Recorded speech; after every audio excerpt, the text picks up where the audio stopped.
મારા વાલા પ્રિયો, હું તમને ઈસુ ખ્રિસ્તના નામમાં શુભેચ્છાઓ પાઠવું છું। પ્રભુ ઈસુ આજે તમારા માટે એક ખૂબ જ ખાસ સંદેશ આપે છે। તે શું છે જાણો છો? આજે ઘણા લોકોની સમસ્યા શું છે? દેવું છે, દેવું દેવું દેવું। તેમણે ઈએમઆઈ ચૂકવવા પડે છે, બેંકની લોન તે ચૂકવવાની જરૂર છે, તેમણે ઘરની લોન તે બધી ચૂકવવી પડતી હોય છે, તેમના બધા પૈસા વ્યાજખોરીમાં જતા હોય છે। ઘણા લોકોને દેવાની સમસ્યા છે। સામાન્ય લોકોથી લઈને કરોડપતિઓ સુધી દરેકને આ દેવાની જે સમસ્યા છે તે હોય જ છે। શું તમે પણ દેવાની સમસ્યાનો સામનો કરી રહ્યા છો? પરમેશ્વર તમને એક વચન આપી રહ્યા છે। પુનર્નિયમ 28:12 જુઓ, તું ઘણી દેશ જાતિઓને ઉછીનું આપશે, પણ તું ઉછીનું લેશે નહીં। આ પરમેશ્વરનું વચન છે। પરમેશ્વર તેમના લોકોને આ રીતે આશીર્વાદ આપવા માંગે છે।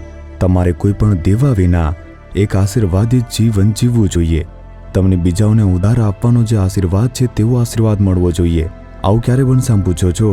શું આજકાલ બધું લોન ઉપર આધાર રાખતું નથી? ઘણા બધા બેંકવાળા તે ક્રેડિટ કાર્ડ બનાવી આપે છે, તેઓ ફોન કરે છે અને લોન આપવાની ઓફર આપતા હોય છે। તમારે આજે લાલચ છે તેને દૂર કરવી પડશે। દેવા વગર કેવી રીતે જીવન જીવવું? જો તમે આમ પૂછો તો આ માટે પરમેશ્વરનું એક વચન છે। તમારે પહેલા તે પરમેશ્વરના વચન ઉપર વિશ્વાસ કરવો પડશે કે હું ઉધાર લીધા વિના પણ એક આશીર્વાદિત જીવન જીવી શકું છું। પ્રભુ તમને આશીર્વાદ આપી શકે છે, તમારે આના પર વિશ્વાસ કરવો પડશે। બીજું, તમારે કોઈ પણ ઉધાર લીધા વિના જીવન જીવવાનું પ્રતિબદ્ધ કરવું પડશે। કોઈ પણ ઉધાર લીધા વિના તે કેવી રીતે જીવન જીવવું શક્ય છે કે જરૂરિયાત કે મુશ્કેલ પરિસ્થિતિ ઊભી થાય ત્યારે પછી શું કરવું જોઈએ? પ્રભુ તમને મદદ કરશે। હું મારી આંખો પર્વતો તરફ ઊંચી કરીશ અને મારી મદદ પ્રભુ કરશે। તમારે આ રીતે પ્રભુને જોવું જોઈએ, પછી તમને મદદ કરશે। જ્યારે તમે ઉધાર લેતા હોવ છો ત્યારે તમે પરમેશ્વરને નહીં પરંતુ સાહુકારને શોધો છો। તમારું હૃદય પ્રભુથી દૂર જાય છે, ખરું ને?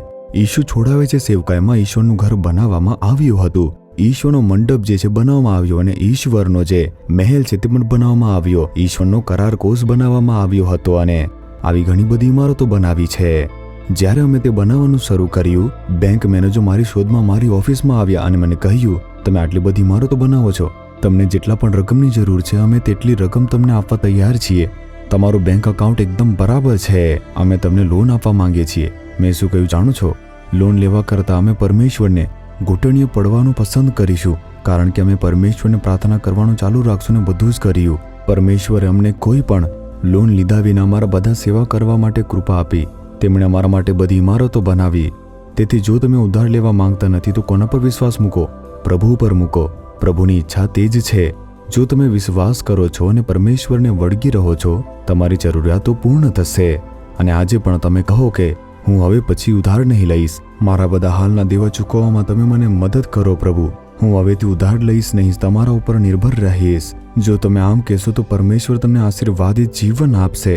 આ વચન તે તમારા માટે છે। તમે કદાચ નાનો વ્યવસાય કરતા હશો અથવા મોટા કરોડપતિ હશો, મોટા વ્યવસાય તમે ચલાવતા હશો, પણ જો તમે આ નિર્ણયને લો છો તો પરમેશ્વર તમને આશીર્વાદ આપશે અને ઉન્નત કરશે। અને તે જ સમયે આપણે પરમેશ્વરને જે આપવાની જરૂર છે તે આપવું જોઈએ। તેમના સુવાર્તાનો પ્રચાર કરવા માટે અને તેમના રાજ્યના નિર્માણ માટે દાન આપશો, ત્યારે જ તમને આશીર્વાદ મળશે, ત્યારે જ પ્રભુ તમને આશીર્વાદ આપશે। શું તમે વચન અનુસાર જીવન જીવવા માટે પોતાને પ્રતિબદ્ધ કરશો? જો એવું હોય તો હવે દેવાની જે સમસ્યા છે તેમાંથી મુક્તિ મેળવવા માંગો છો તો તમારા હૃદય પર હાથ રાખો। આજે તમે એક ચમત્કાર જોવાના છો।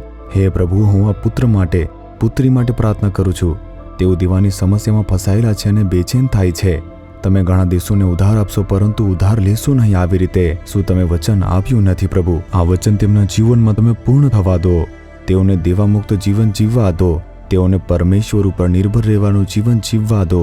ઈસુ ખ્રિસ્તના નામમાં તેમના દેવાના જે બંધન છે તેમાંથી તેમને મુક્તિ આપો પ્રભુ। તેઓ માટે તેમના બધા દેવા ચૂકવવા માટે એક ચમત્કારિક દ્વારને ખોલી દો પ્રભુ। તેમને એવા જીવનનો આશીર્વાદ આપો જ્યાં ઉધાર લેવું ન પડે પ્રભુ। ઈશુના નામમાં આમેન, આમેન।